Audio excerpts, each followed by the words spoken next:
This program was made possible through a grant to the Illinois Humanities Council from Steers Roebuck and Company and the following additional corporate sponsors.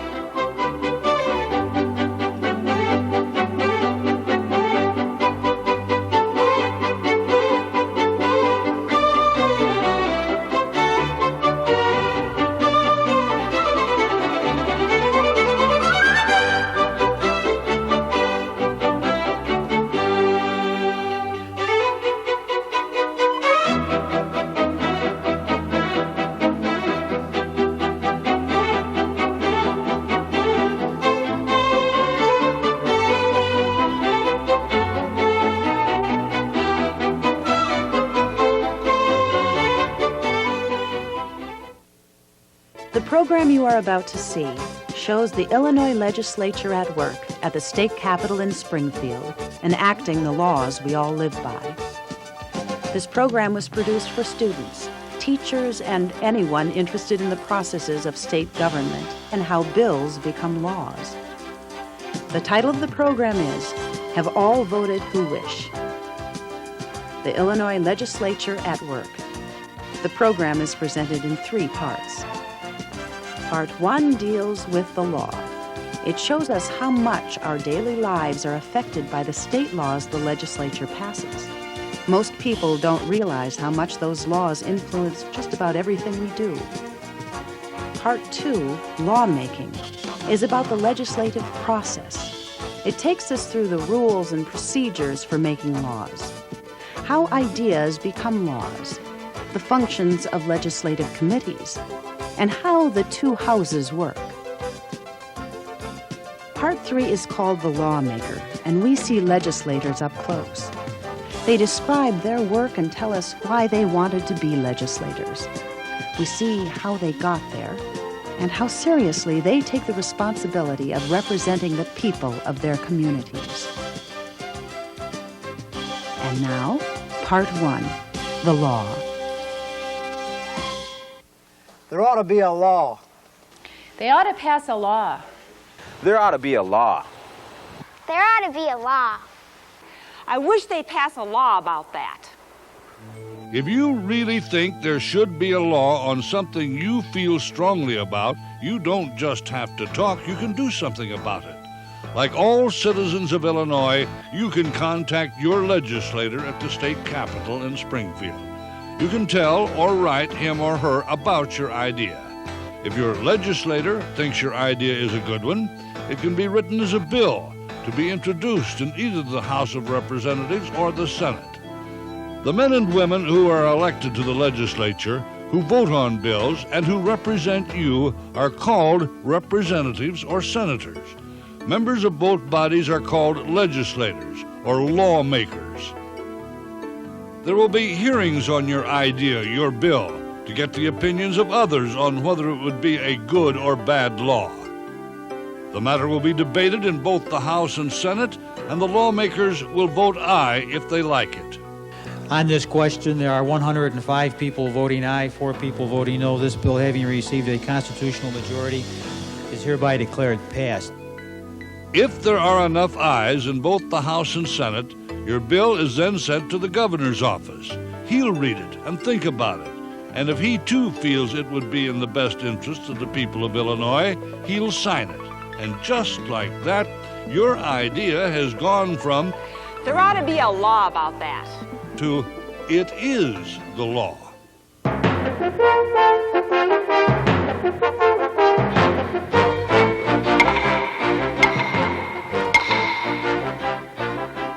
Every 2 years, the legislature acts on approximately 4,000 bills.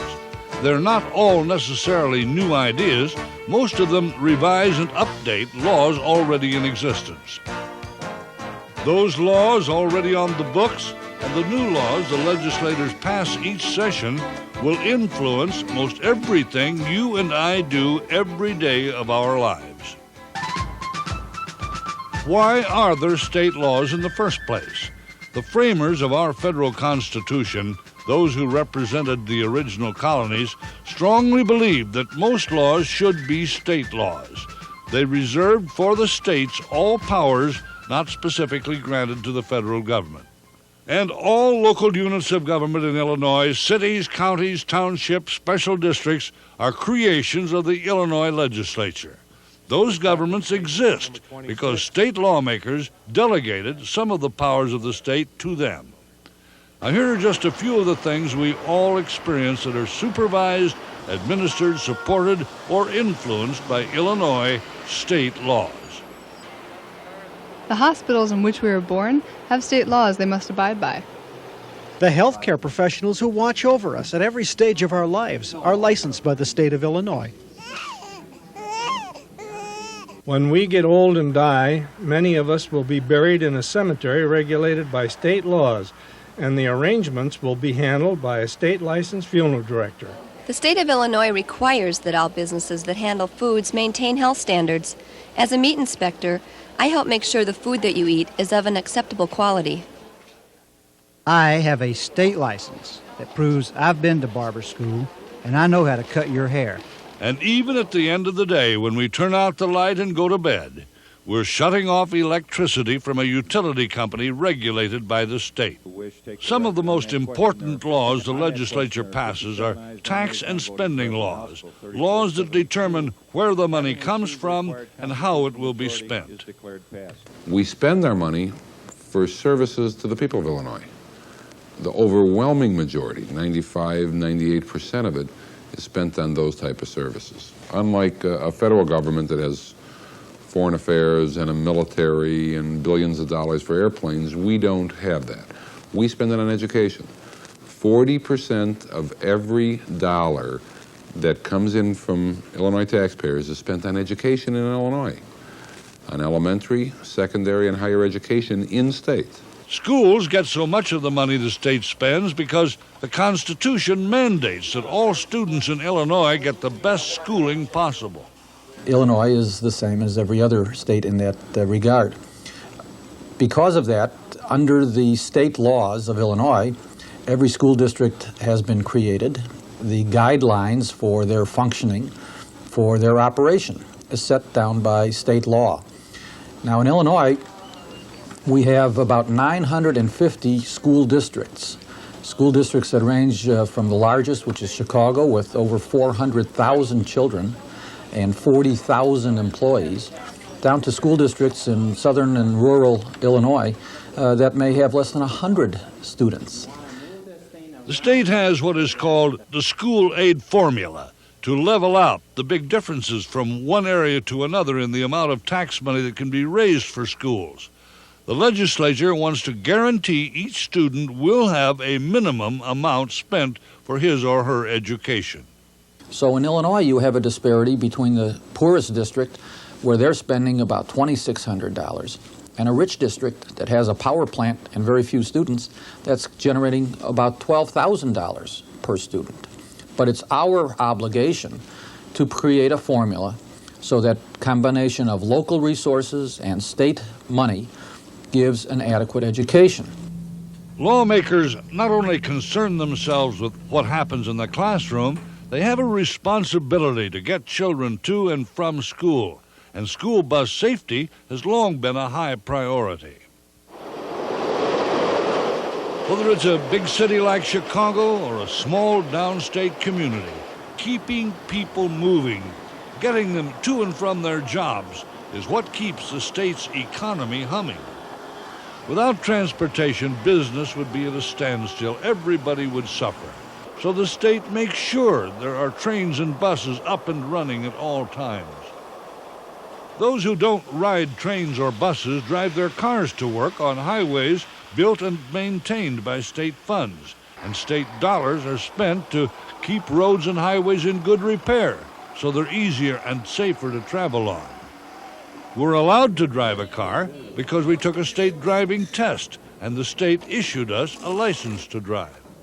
They don't just give me a license because I say I want one. I had to first take a test to show that I know how to drive and that I know the laws of the road.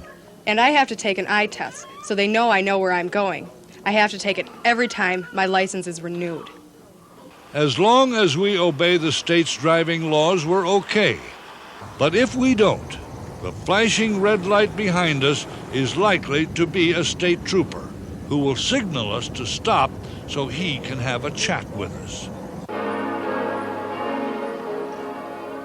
From the northern tip to the far south, we have a wide variety of communities in Illinois.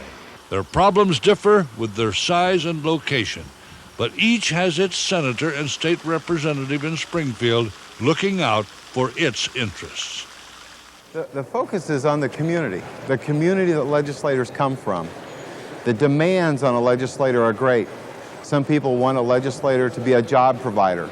Some people want a legislator to bring home pork barrel projects, bring home concrete, brick and mortar projects to the community. Some people want legislators to be party leaders, to stand up to represent the Democratic Party or the Republican Party, that they identify with them philosophically. Some legislators feel their role is to constituent service, to make sure that a public aid check is in fact in someone's hand, to help someone get a license plate. Very personal contact that the legislator may be providing for people back home in the district. Illinois has always been, as a leading coal producer, Illinois in 1911 passed the first laws in the nation for mine safety. Be they big or small, whether they involve the rich or the poor, the problems of the people of Illinois are discussed and debated in Springfield. Financial institutions certainly have to answer to state government. Banks are regulated by state laws, and so are some of the operations of the insurance industry. The state maintains our parks and lakes and sells us a license to fish. Rivers and lakes are the state's responsibility. Electricity, gas, and water utilities are regulated by the state, and in many cases, the state decides how much we can be charged for those services.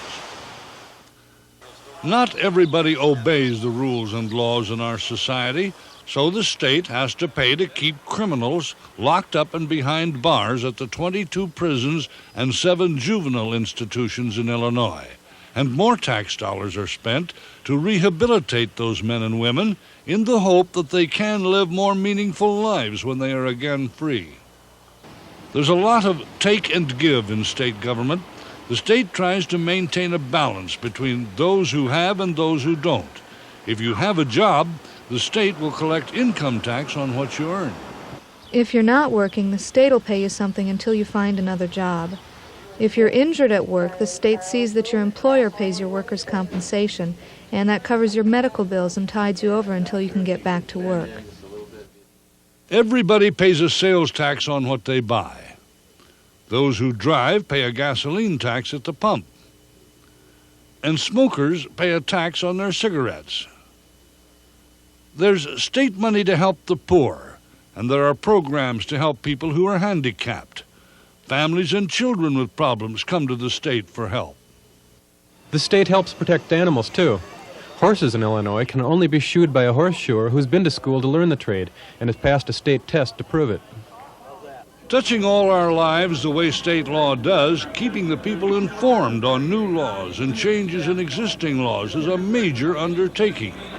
The legislature puts out news releases for newspaper, radio, and television.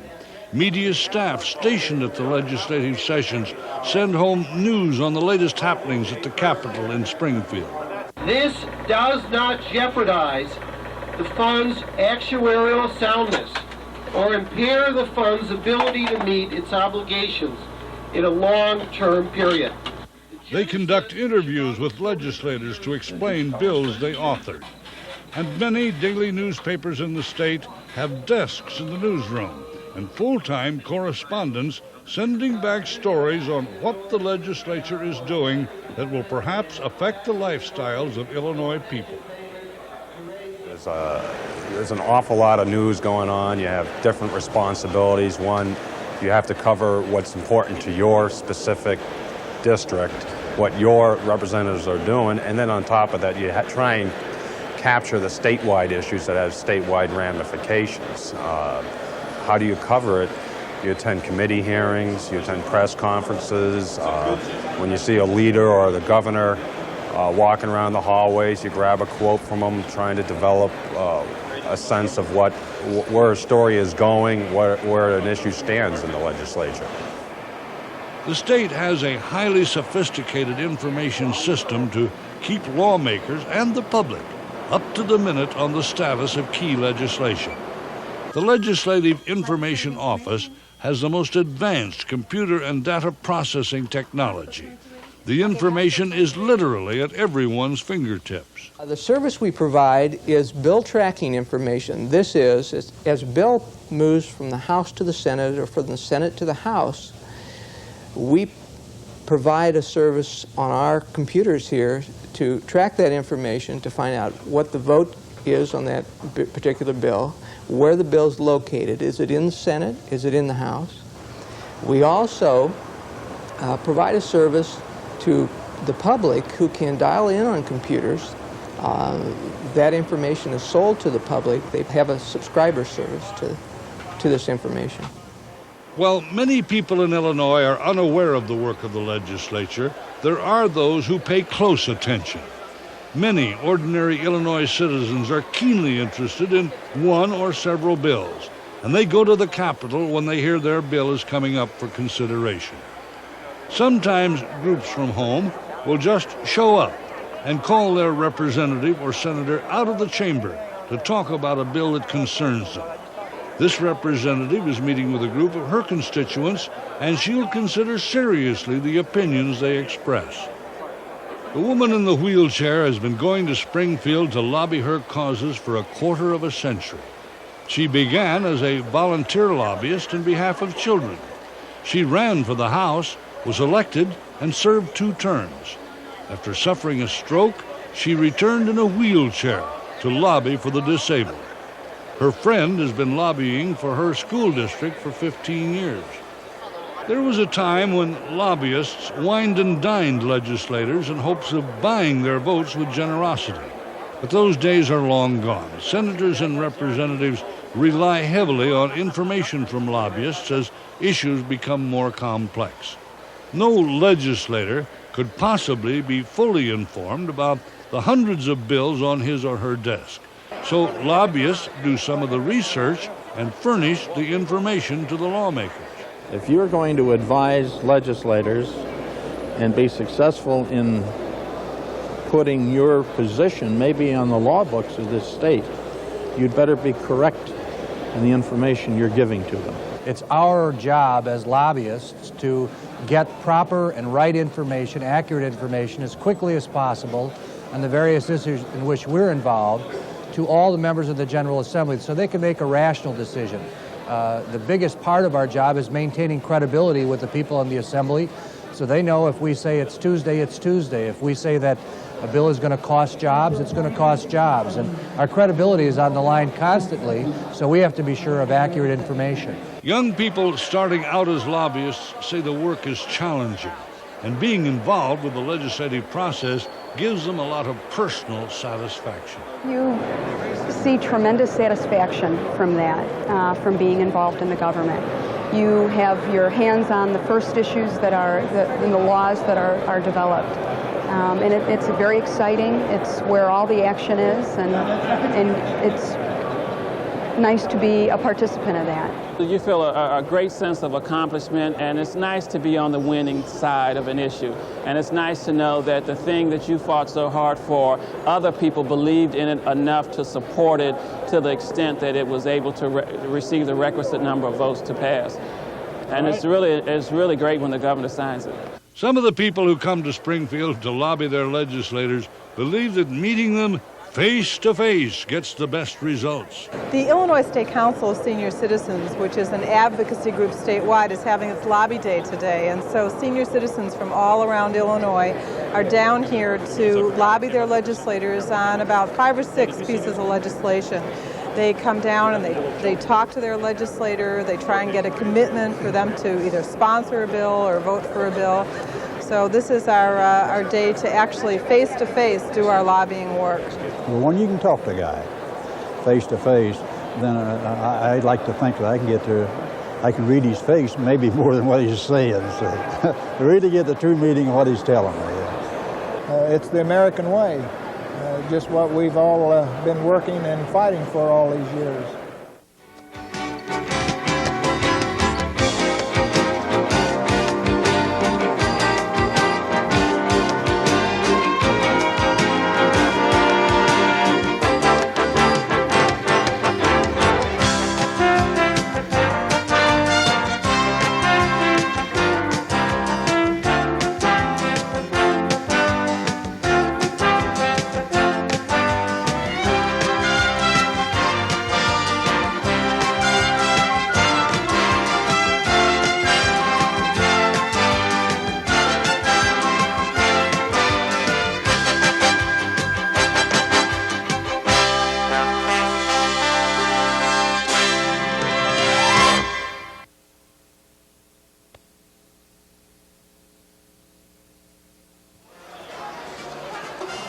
This man has been a state representative in Springfield for more than a quarter of a century.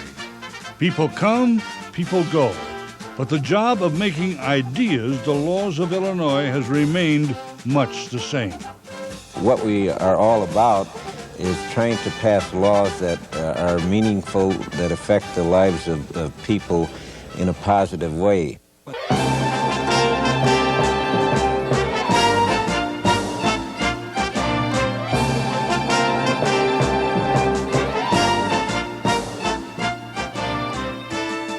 Have all voted who wish, have all voted who wish, have all voted who wish, take the record. On that question, there are 57 ayes, no... Although the Illinois legislature meets every year, a legislative session is 2 years. There are 118 members of the House of Representatives. They come from districts determined by population. Representatives are all elected or re-elected every 2 years. Senators, and there are 59 of them, are elected to 4-year terms staggered so only 1/3 of the Senate has to stand for re-election in any year. In a 10-year period, all senators will have served 2 4-year terms and 1 2-year term. Many lawmakers have made service in the legislature a full-time career. Others have additional jobs. Senators and representatives get the same pay, but it's much less than the pay of some full-time agency and department heads. Home to the legislature is the state capitol building in Springfield, the 3rd Illinois community to be the state capitol. Construction on the Capitol building was started in 1867, completed in 1888, 21 years later. Railroad tracks circled the Capitol as it was being built. Giant concrete blocks were lifted by derricks from the rail cars to the construction. The artwork in the dome took years to complete and is a beautiful sight to behold. Visitors are awed by it. For years after construction was finished, the blueprints were lost, and that made repair work difficult. In the mid-1860s, the state asked for design ideas. There was a contest. The winning architect sent the same drawing to Iowa that was also having a contest. The man who designed Illinois' Capitol won the Iowa contest too. And in case you never noticed, that's why the Capitol building in Springfield looks so much like the Capitol in Des Moines. Both the Capitol and the way laws are made have changed very little from one decade to another. The state Capitol is a portrait of something permanent and lasting. A new legislature reports for duty the second Wednesday in January following a November election. The first official act is to be sworn into office. That's always a dramatic moment for families, something to be remembered forever. Do solemnly swear that I will support the Constitution of the United States and the Constitution of the State of Illinois. The next business is the election of the Speaker of the House by members of the House, a key position in the legislature. But there are 2 parts to the job of being Speaker of the House. Part number 1 relates to the responsibility for general administration of the House of Representatives, which means that the Speaker is responsible for hiring the doorkeepers, hiring clerical personnel to keep records as to what is done. The Speaker sets the schedule for floor sessions, schedule for committee session. The Speaker appoints the members of the committee. In addition to that, a Speaker can be a political leader, so that a person becomes Speaker because they are the candidate either of the Democratic Party or the Republican Party for the office of Speaker. Therefore, if they wish, they can be a political spokesperson for the Democrats or the Republicans. And I emphasize if they wish, because there have been some speakers in the history of the Illinois House of Representatives who have chosen not to play a strong political role. They have chosen simply to be the presiding officer of the House, which means that they stand here on this podium, preside over a meeting of the House of Representatives. In my case, I have chosen to be a strong political leader in addition to being the presiding officer of the House. The leader and most powerful person in the state Senate is the Senate President, particularly if that person is also the majority party leader. The Senate President is a constitutional office, just like the Speaker of the House. And my job is twofold. I am at once the presiding officer and chief administrator of the entire Senate, and at the same time I am the elected majority leader of the political party that's in the majority here. So it's a dual role. It's a role in which you have to preside with even-handedness and fairness, and at the same time I have to represent the majority viewpoint of my political party. In politics, and it's the same in the Illinois General Assembly, it's the person who has the power who is king of the hill. Is the House Speaker more powerful than the Senate President? Well, they themselves see their powers coming from different directions. Under our structure, as provided by law and rules of the bodies, no. The Speaker does not have more power than the President of the Senate. Today, the Democratic Party controls both the House and the Senate. The cushion or the number of Democrats against Republicans is greater in the House. And so the Speaker, because there are more Democratic votes in the House, does have more power today than the President of the Senate, but only because of the numerical differences between the political parties in the House and in the Senate. The Senate is the upper chamber, because we are elected to a longer term of office, generally speaking. In the United States Senate, those gentlemen and ladies are elected for 6-year terms, while the House of Representatives are 2-year terms. Here in Illinois, we're elected to a 4-year term, while the House is elected to a 2-year term. So I think it's been recognized historically and traditionally that the Senate is kind of the institutional memory. We are not supposed to react so quickly to shifts in popular opinion. We are supposed to be the moderating influence and the steady voice of government.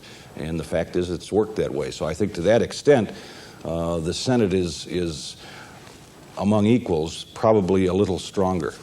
If you are the minority leader, you know you don't have the power you'd like to have. But in both the Senate and the House, minority leaders play key roles in the legislative process that makes Illinois laws.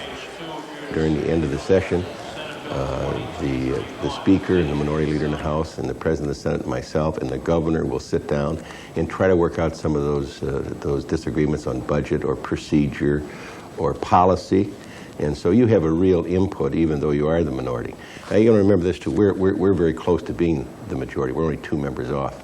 And a lot of times we will have downstate Democrats who tend to be a little more conservative than big city Democrats will come over on our side. So when it comes to the issue of the death penalty or guns or other things, you tend to have some of the downstate Democrats join with the Republicans, and we become the majority. When you're talking about legislative matters, the minority leader, which is a position that I have the privilege of filling, represents the Republican view, in this case, on individual legislation. But frequently matters are worked out by consensus or by compromise or by various locales. Illinois in its diversity being a farm state in central and southern Illinois, in southern Illinois having heavy oil fields and oil production, and in the tremendous manufacturing and industrial base and large city atmosphere in Chicago to the suburban atmosphere and growing population and growing business base that you'll find in the suburban areas today brings a lot of diversity, so an awful lot of work that needs to be worked out on the matter of consensus. Looking out from the podium, the Democrats are on the right, the Republicans on the left. It's the same in both chambers. The Democrats and Republicans may be separated by a wide aisle, but non-controversial issues could have the support of both parties or both sides of the aisle. This man is the Dean of the House. He's been there longer than anyone, more than 25 years. He's been in the House longer than anyone's been in the Senate, so actually he's the Dean of the Legislature. This man holds the record, and his statue is on the 2nd floor of the Capitol building near the governor's office. His name, Richard Barr, and he served in the Senate for 49 years.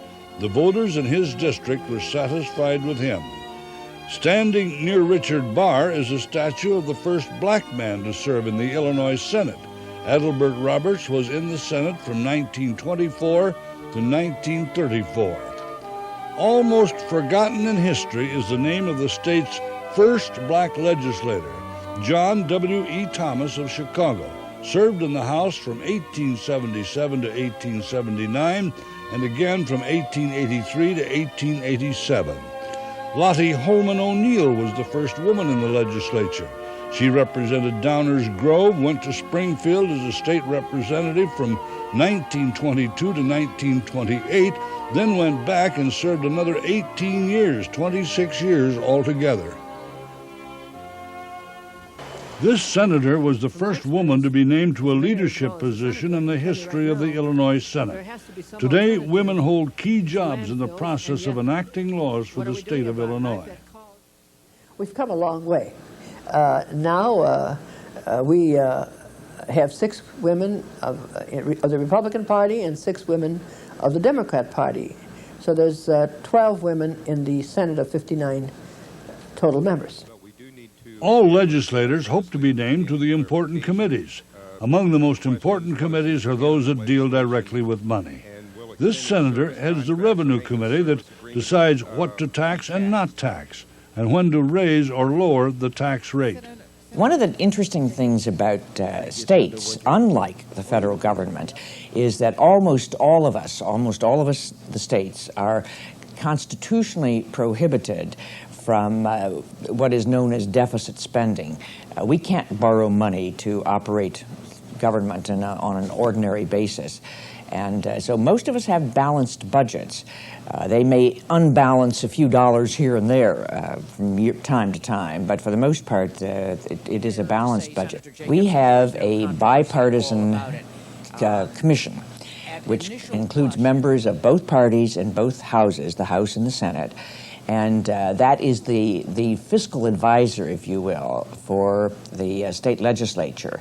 And every year it makes estimates of how much revenue will be coming in, and both in the current year and in the next year.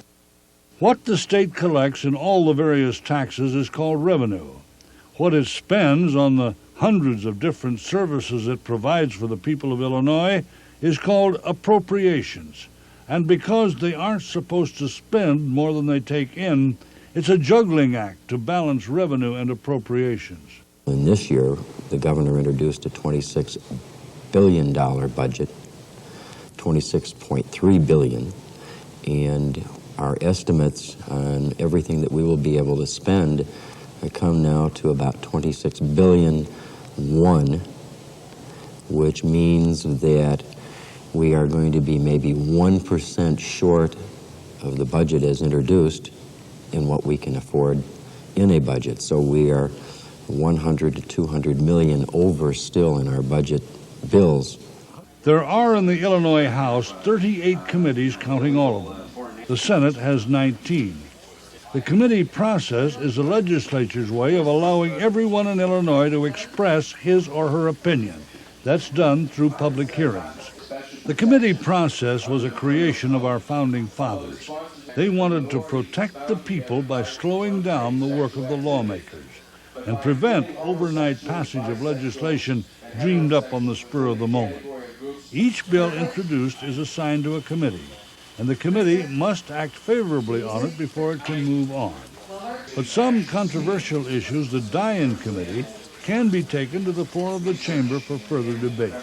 Any bill that would amend the civil laws, such as actions for personal injury or contract disputes or divorce actions, those all go to Judiciary 1. Judiciary 2, that I chair, handles all the bills that involve a violation of the criminal laws and sentences for crimes. And so we've divided it into 2 functions. Now, our state Senate just has 1 judiciary committee. They combine them all together. The committee process requires a lot of patience on the part of lawmakers. The discussion often is very long. The hearings can last far into the night. We've got to resolve this waste situation over the whole state. We can't quit doing it one place at a time. A statewide plan and an environmental plan for landfills and incinerators and the whole shebang. That's what we're trying to do.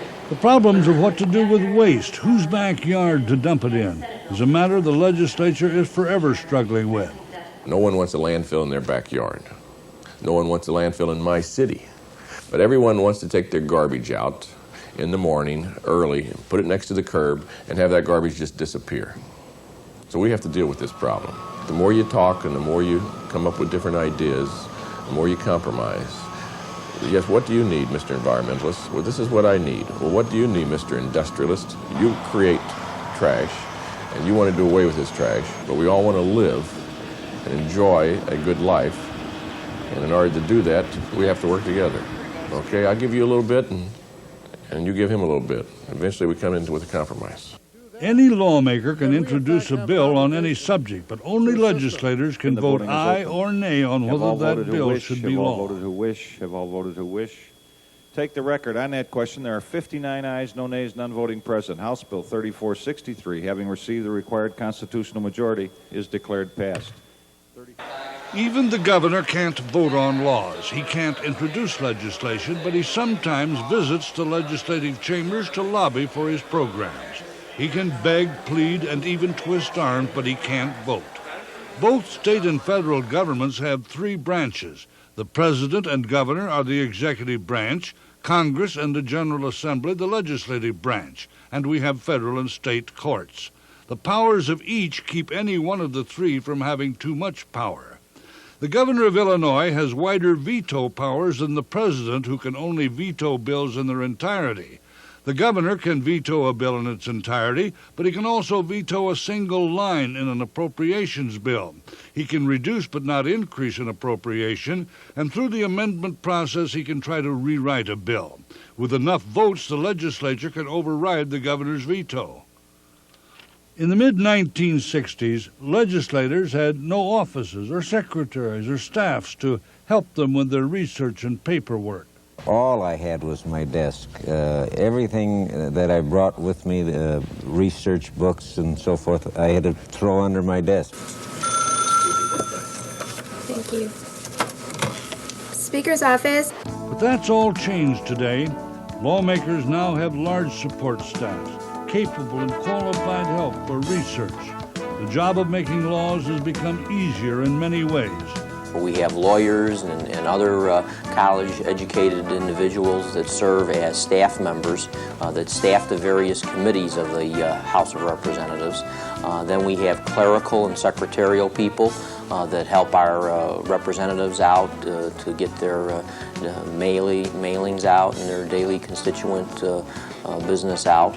And then we have people that just basically work to keep the House in an organized manner. The man who runs the office for the Speaker was 16 and in high school and volunteered to help in the Speaker's first campaign. He's been there ever since and is now the Speaker's right arm. I'm in charge of doing all personnel matters, hiring and firing, determining salary levels for all 300 House employees. I'm also in charge of developing the daily schedule for the House of Representatives, monitoring legislation on behalf of the Speaker and our Democratic leadership team, and also just basically making policy decisions with regard to just what the House should be doing on any given day. Good morning, Legislative Research. There are a number of ways lawmakers are helped with their work. There are full-time agencies whose role is to help the legislators on complicated matters, such as writing a bill in legislative language and helping interpret rules. Our staff of 32 people will do research on anything that a member of the General Assembly asks about, or anything that a staff member asks about. That can be everything from Alzheimer's to zoning. It can be, we have lawyers, scientists, general researchers on staff. We have professional librarians.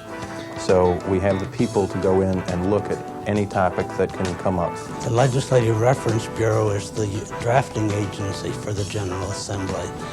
The members of the General Assembly who have ideas that they would like to have made into law come to the Reference Bureau or send a staff person to ask us to prepare a document for them to offer for consideration in the legislature. Usually this is a bill which is the instrument to offer changes in the law for consideration by the General Assembly. Later in the session, the instrument will often be an amendment to a bill that's already being considered by the legislature. Well, let me ask you this. Is this going to help the insurance companies? State agencies funded by the legislature operate on rules they themselves write. The Joint Committee on Administrative Rules monitors those rules to make sure they conform to the legislature's intent. That's important because those rules have a larger meaning. They are not just rules. When the General Assembly gives an executive branch agency the authority to promulgate rules and regulations, in essence, it's giving that executive branch agency quasi-legislative power. It's allowing the executive branch agency to pass law. In 1970, the Constitutional Convention, meeting in the old Capitol building in Springfield, created the post of Auditor General. No longer would voters elect an auditor. Delegates gave the Auditor General the job of seeing how agencies do their work and spend state money. We audit every agency of state government at least every other year, and many of them every year. And we review, first of all, the financial records to see to it that the financial results that have been reported by the agency are in fact correct. How much money did you get in? Where did it come from? Where did it go? Do the financial statements correctly reflect it? If so, we say so. While the process for enacting laws in Illinois has changed very little in almost 150 years, the mechanics of making laws have kept pace with the times and are up to the minute. As busy as anyone when the Senate and House are in session are the Senate Secretary and the Assistant Secretary. The Secretary is from the majority party, the Assistant Secretary the minority, but they work together at the podium. We make certain that every bill, every action that comes before the Senate meets all of the rules that are provided either constitutionally, statutorily, or by its own rules. We make certain that all procedures are met. We serve as the official custodian of all legislation. So we keep all of the records. The most visible part of this job is that I'm often seen reading bills. Every bill has to be read on 3 separate occasions, 3 separate days. For the ordinary and contingent expenses of the Illinois Criminal Justice Information Authority. Third reading of the bill. We're in the center of the action all the time. Right now we're in the process of amending bills. The clerk and assistant clerk in the House have much the same duties as the secretary and assistant secretary in the Senate. When the Speaker calls for a vote on a measure, we unlock the voting mechanism, and each member has a voting console on their desk. They have 3 options. They can vote yea, nay, or present. After they've all had an opportunity to vote, the Speaker normally asks, have all voted who wish? Have all voted who wish? They have all voted who wish. If a member hasn't voted, that's his clue that the vote is going to be locked very quickly, and they right away move to their desk and record their vote. See, the Illinois legislature is different than Congress. Congress, I believe, give about 20 minutes after they call the vote. You've probably seen this on C-SPAN, where they have 20 minutes to actually record their vote. In the Illinois House, you may have 30 seconds or 60 seconds at the most to get to your desk and record your vote. When each side meets privately, it's called a party caucus or conference. Both parties do it. They count noses to find out how many votes they have for sure on a major issue. They plan strategies for what's coming up. They speculate on whether anyone from the other side of the aisle can be coaxed over to vote with them. These meetings are always closed door and secret. In House Bill 3472, having received the required constitutional majority, is declared passed. 3473. In the legislature, bills are passed by constitutional majority. After a bill is passed by either the House or the Senate, it goes to the other chamber to be acted upon. When a House bill goes to the Senate or a Senate bill to the House, there will be new ideas and different opinions, and in most cases there will be amendments and changes. A conference committee made up of both senators and representatives has to iron out the differences in the House and Senate versions. Often there are long deadlocks and bitter arguments before the committee has an agreement. Both the House and Senate have to give final approval.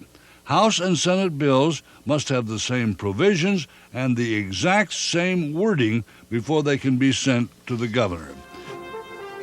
When all is said and done, one of the best ways to try to teach our kids how ideas become bills and bills become laws is to take them to Springfield like this very dedicated young teacher did. And while they're watching the activity in the House or the Senate, take a few minutes to explain to them what it's all about. That bill right there, I don't know what it is, but that's the bill that they're on.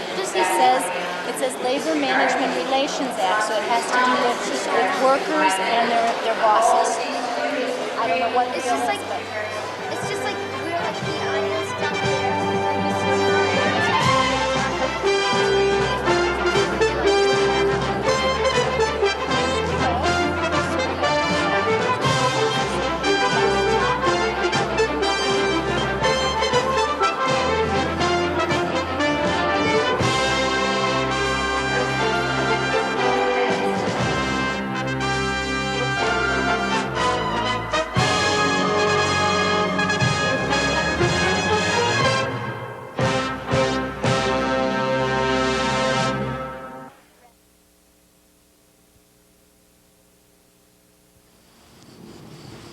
This Chicago policeman has two jobs. Today, he'll be out enforcing the laws. The laws he has helped write in the almost 20 years he's been a state legislator. Listening to the policemen complaining all the time about how government worked and all the ideas they had about different laws that should be passed, and the fact that many times the policemen thought that the criminals had more rights than the police or the victims. So I got tired of listening to him complain about it, and I thought, well, I'll run and see if I can get elected. And I ran in '72 and was elected.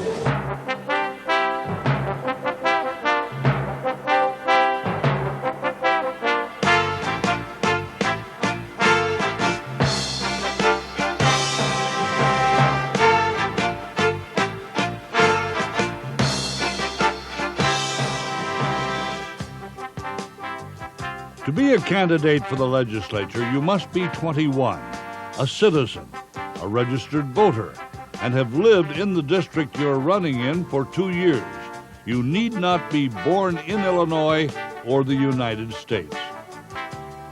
This state representative was born in the Ukraine, in the USSR, but he's now a citizen and has been his Chicago district's representative for more than 10 years. You don't need any special education to be an Illinois lawmaker, just good common sense. At one time, this representative was a television producer. This legislator is one of several funeral directors who serve in the General Assembly in Springfield. This legislator is a school teacher. See that man, the one in a hurry? He's a longtime state senator and also a chiropractor in his hometown.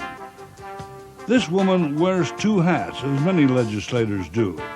When she's not in Springfield and in the Senate helping make the laws, she's at her other job back home.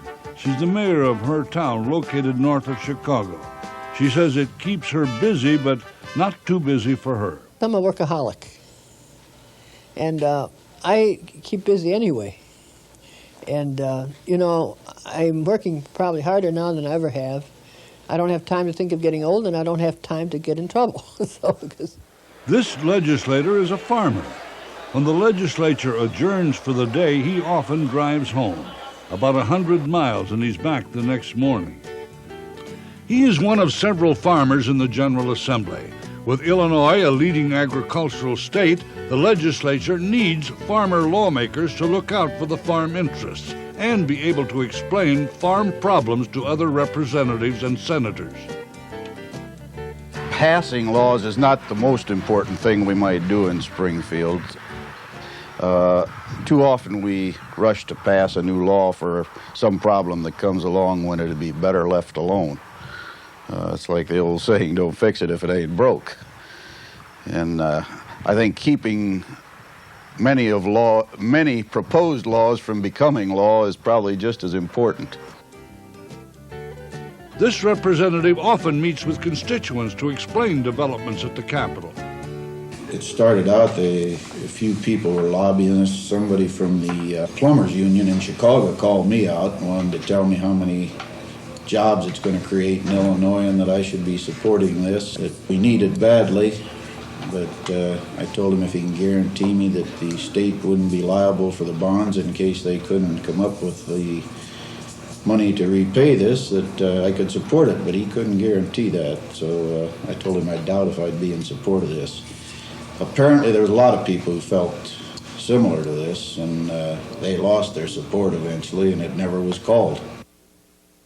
During the last month of a legislative session, the galleries of the House and Senate will be jam-packed. People journey to the state capitol to watch the lawmakers at work.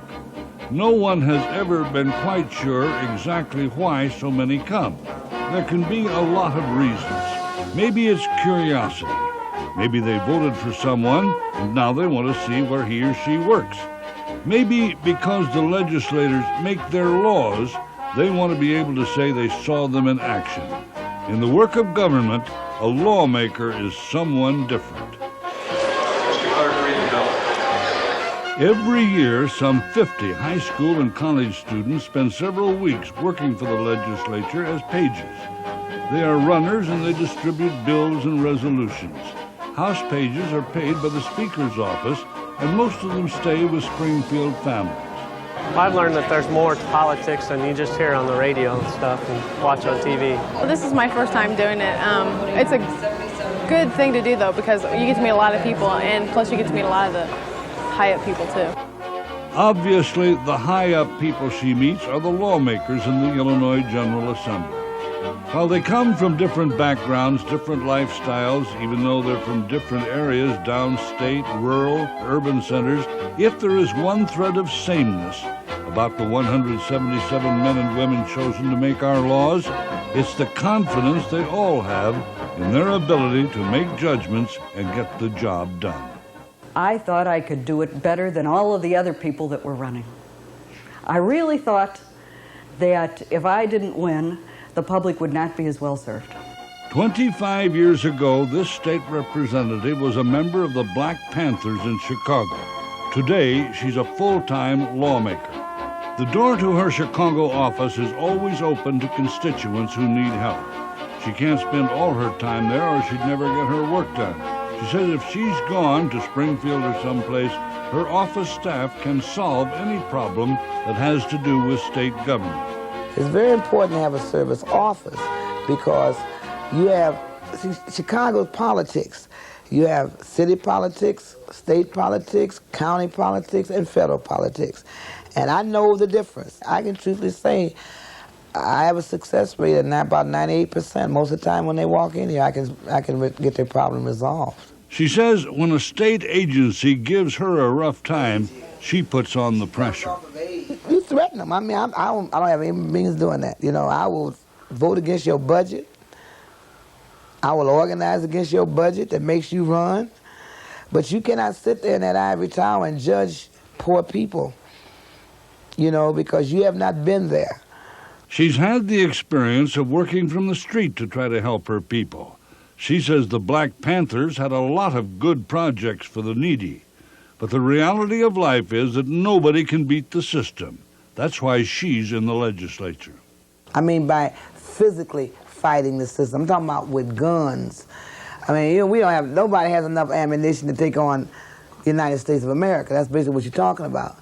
You know, because they can call out every form of military service that they have.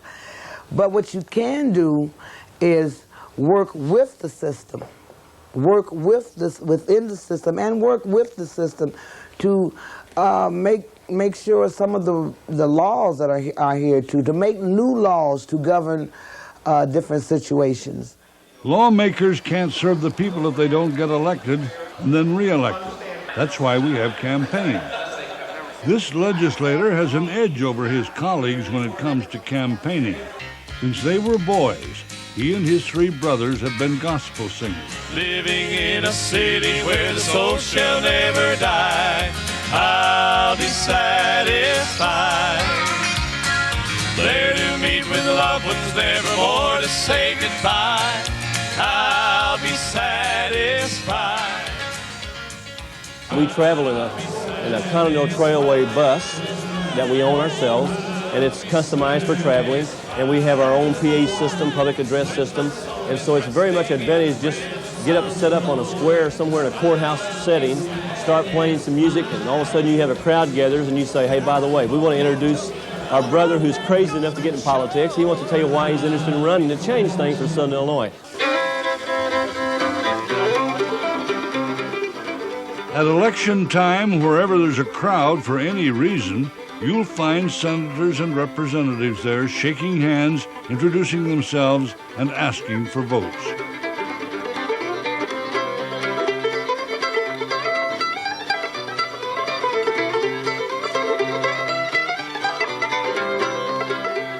I enjoy campaigning. Anybody who doesn't enjoy campaigning really shouldn't be in politics. Campaigning is really the essence of finding out what people believe in your district. Even before polls, people would campaign to find out what people thought. And that's basically what I see campaigning as doing. Going out to events like this today, meeting constituents, finding out what they think about, and usually constituents are ready to tell you what they think about what you've done, about what they want you to do, about where they think the state should go. There are many ways and many places to campaign. Music festivals, parades, TV. But most candidates for public office like county fairs.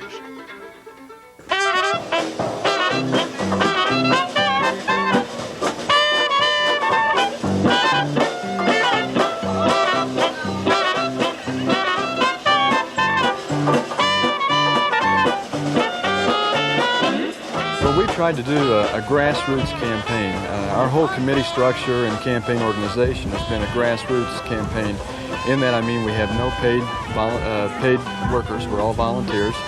And the thing that we've really tried to do is do a lot of door-to-door, one-on-one communication with people. What we found out is that campaigning and being a legislator is a two-way street. We try and provide people with our views, our opinions, but we also want to hear what they have to say.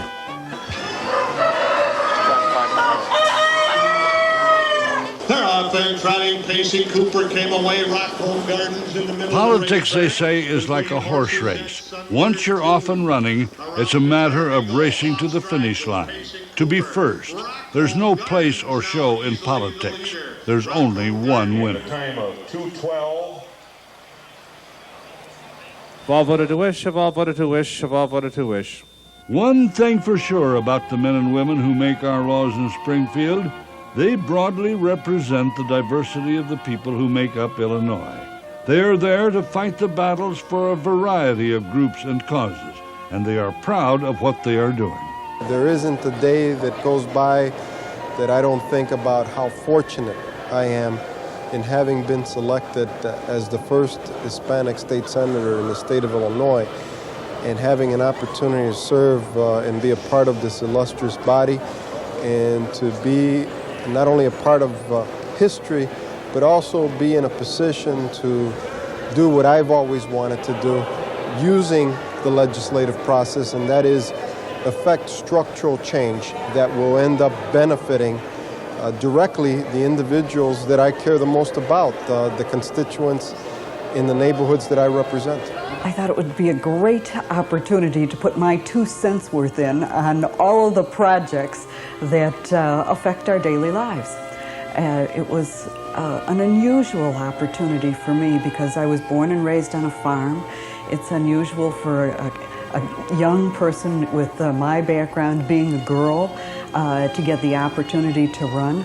And wants to run to actually participate for several years now in all of the important decisions of the day.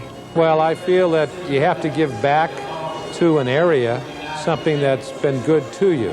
I think that my interest in politics and seeing our area grow and get our fair share of the collective pie of which the tax dollars provide in the state of Illinois, I felt that I could do it better than anybody else, to be honest with you. I mean, when people have a problem with state government, they come to me. If their income tax, they haven't got their refunds back, they come to me. If there's been an accident somewhere at a traffic intersection where they think they need a traffic light, they come to me. If they got a problem with their schools and it's a state problem, they come to me. And generally speaking, you know, I'm cut the red tape for them, I intercede for them, I try to get the job done when they are right. And that's probably more important than the legislative process where you're passing a lot of bills and doing a lot of things down here. It's basically helping your constituents, helping people to get what they're entitled to, the services from government. I suppose I got from my own father, like I hope my children get, the idea that if you want to make a difference in this world, that you have to work hard to get to a position to do something. And that's what I think I inherited and what I hope to give to my children. You only have one life, and your destiny to a large extent is in your hands. If you don't take that position, you'll never be happy. There's no way for happiness to flow from letting things happen to you rather than making things happen that you desire to happen personally, for your family, for your community.